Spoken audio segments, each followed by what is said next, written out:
everybody, it's Emily at ARG Schooling, and today I'm going to be sharing some fantasy book recommendations with you.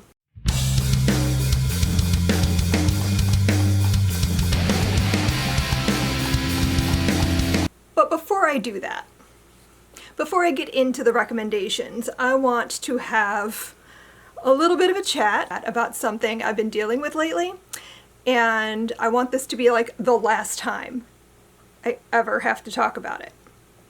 And that is the Build Your Library Harry Potter unit studies. I pulled them from our website at the beginning of the month. I announced in June that I would be doing this and gave everybody a month to re-download anything they needed, to buy, like if they were missing one of the units, whatever. And then I would pull them. And I have gotten so many emails and messages and things about this, and I really just I don't want to do this over and over. I don't want to talk about it over and over again. I just want it to be done and over and move on with my life. We no longer sell those unit studies. I will no longer be selling those unit studies. They are not for sale anymore. No, you may not ask politely if I would sell them to you. No, they are not for sale. They're gone. I spent years of work on those. And honestly, the reason I left them up as long as I did was because I spent years of work on those units. I put a lot of my heart into it. I really was proud of what I'd created with those.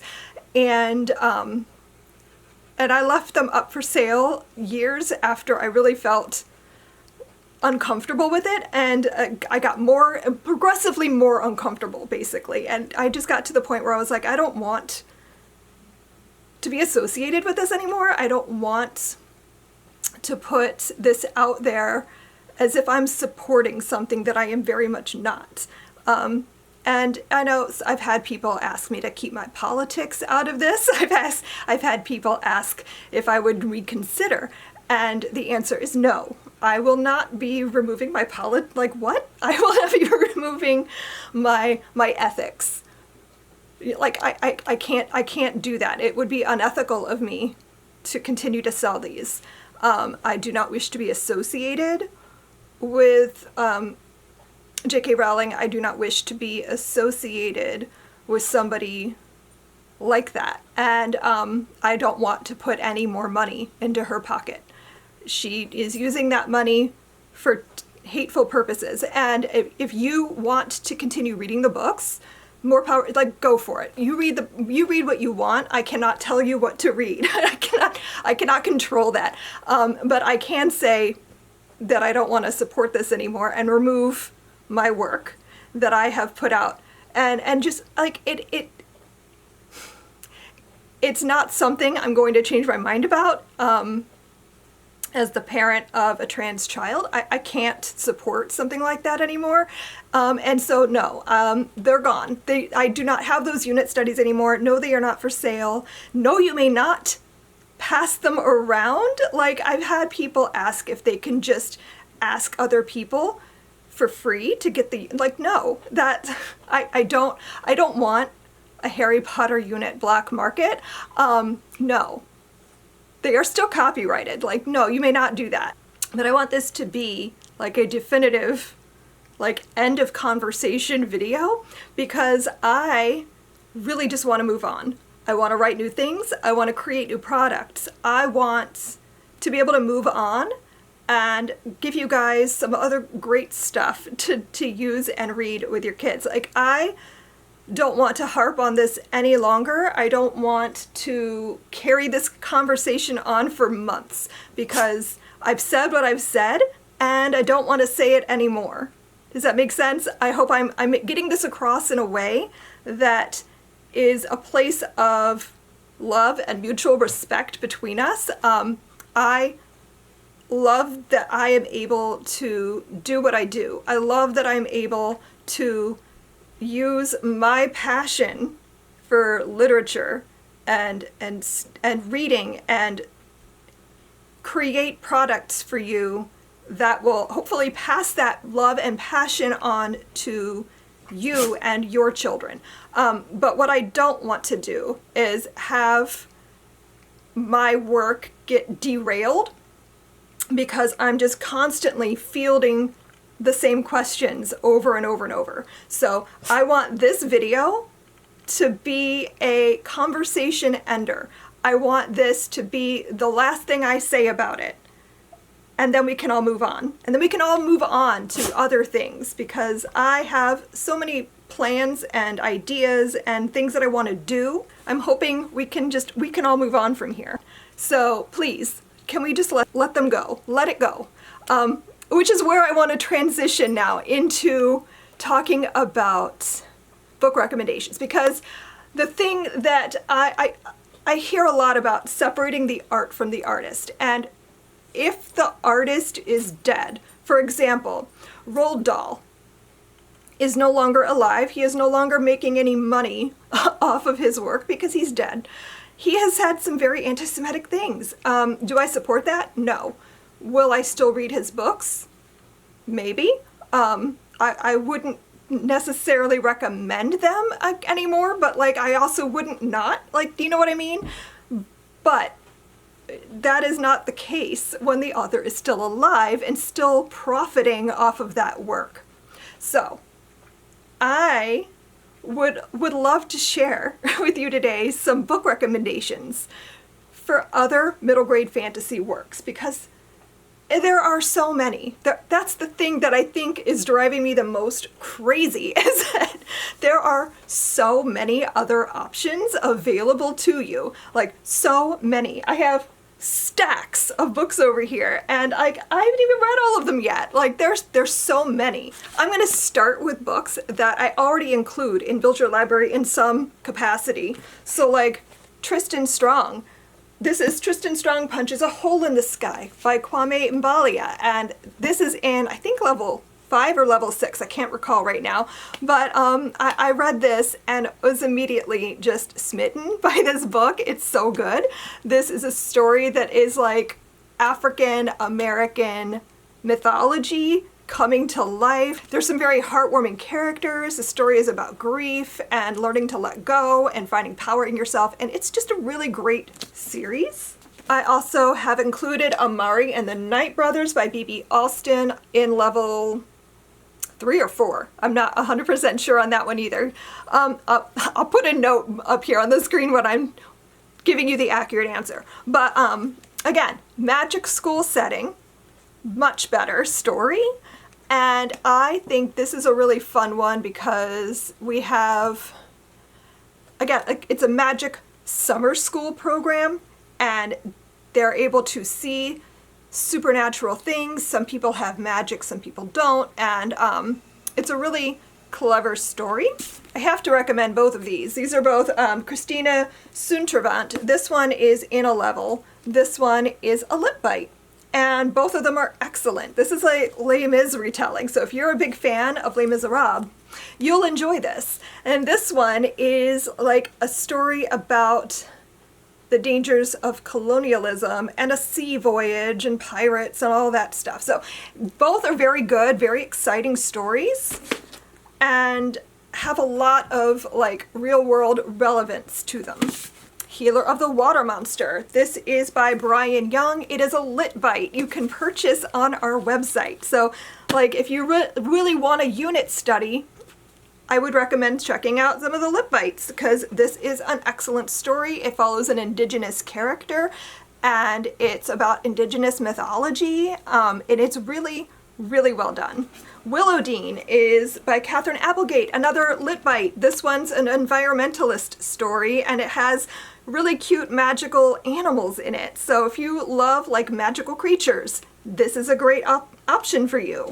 Ophi's Ghost by Justina Ireland, another lit bite. This is another great one if you want a unit study that will dig deeper into the story. This is about a girl who can see ghosts. This is set in the 1920s. It follows characters who are leaving the South to go north during the Great Migration. It's about solving a mystery about the mysterious house that she and her mother are staying in, working for this woman. And it's really, really, really well done. If you want something a little more classic, this series, the Chronicles of Prydain by Lloyd Alexander, was my oldest daughter's absolute favorite books for years. They're about a pig farmer, I think. I've not read these, but I know they're like Celtic mythology. Yeah, he's a pig keeper. Taran, the assistant pig keeper, and his lively companions as they journey through the magical land of Prydain. So, quests, magical creatures, good stuff. Great high fantasy for middle grade readers. And also, she loved the Song of the Lioness Quartet by Tamora Pierce.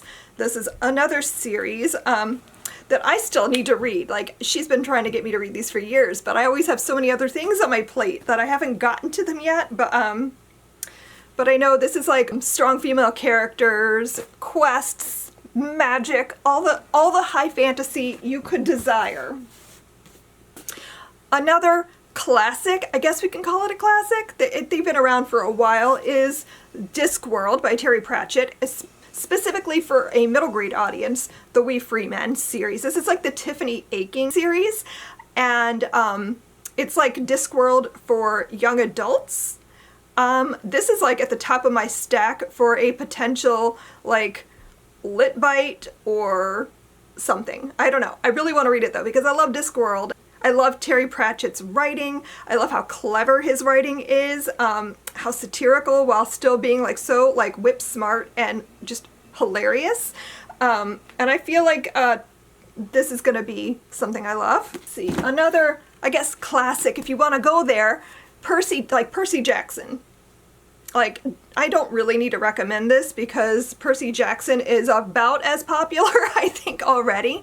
But, you know, if you still want, like, the magical school setting, but you want to do some, like, mythology and like, focus on Greek mythology, like, you can't go wrong. Like, Rick Riordan is pretty popular for a reason, and he has a huge back catalog of books, so, you know, and also the Rick Riordan Presents books. There's so many of them, so there's something there for, like, every kind of reader. If you want, like, a trilogy or something like that, we have The Barren Grounds by David A. Robertson. Is the book 1 in the Misiwa saga. I have the first 2. We need to get the last one still. But these are indigenous mythology portal fiction. And again, top of my pile. I really want to get to these soon because I feel like they're going to be something I really enjoy and like they might be a good lit bite. I don't know yet. But that is like something I'll be reading soon. The Vanquishers by Kalynn Bayron. She's one of my favorite authors, and I have to recommend this series. I've only read the first one, but I really enjoyed it. This is, I think, a trilogy, and it's about vampire hunting. And it's really cute. Like, it's a group of kids, and their parents were all in this, like, hero group that used to fight the vampires, and everyone thinks the vampires are gone now, but the parents still treat things like they still exist, and the kids have to follow certain rules that other kids don't, and they find out why and become part of the group of vanquishers. So it's a really fun series, and like it's perfect for spooky season. If you want something with trans representation, A World Worth Saving by Kyle Lukoff is a fantasy about people, or demons, I think, who are making people homophobic and transphobic, and fighting off these demons to be safe in your own body and in the world, which sounds really interesting. I've heard so many good things about this. This came out this year. It's a new release. And it's, again, at the top of my pile. I've had this in my TBR at least 3 months now. I just haven't gotten to it yet, but I'm going to be reading this really soon because it's like screaming to me. So you might like that. If you really want a school setting, we have The Marvelers. This is by Danielle Clayton, and again, need to read this still. It's in my pile. But this one is about kids at a magical school and Marvelers who are attending the Arcanum Training Institute, which is a magical school in the clouds where Marvelers around the world come to study and learn magic. So this sounds so cute. And I really want to get to this soon. And then the other book that I have in my pile that I need to add to my potentials for Lit Bites is Nevermore. This is The Trials of Morrigan Crow by Jessica Townsend, and this is another long-running series. I'm not even sure how many there are, but several. And this series is about like magical trials, and so like you have a competition situation, kind of like Goblet of Fire, and so I think this could be something really fun and interesting. I've heard a lot of really good things about the series too. There are so many other books that I haven't mentioned today, but this is what I have on my shelves or in my store already, and I hope that I have given you some ideas for other books to pick up if you want middle grade fantasy and you want to dig into a series or read something with your kids where you can get really lost in a new world. I hope that I have recommended something to you today. Please, in the comments, if you want to leave some recommendations for middle grade fantasy books that you and your kids have loved, please don't recommend Harry Potter. I would love to see those recommendations though, because I'm still looking for like a really great middle grade fantasy series to like dive into. So, but I have a lot in my pile already to read, so I'm excited about all of these, and I'm excited to see your recommendations. Thank you so much for watching. I really appreciate all of you. I hope that I have shared this video with you with love, because I love reading. I love sharing books with my kids. I love sharing books with your kids, and I want to give you great options and lots of wonderful stories to read that aren't harming anybody, that are just great literature that maybe you are overlooking or maybe you didn't know about. So I hope I shared something today that you might love. Thanks so much for watching, and I will see you guys in my next video. Happy reading. Bye.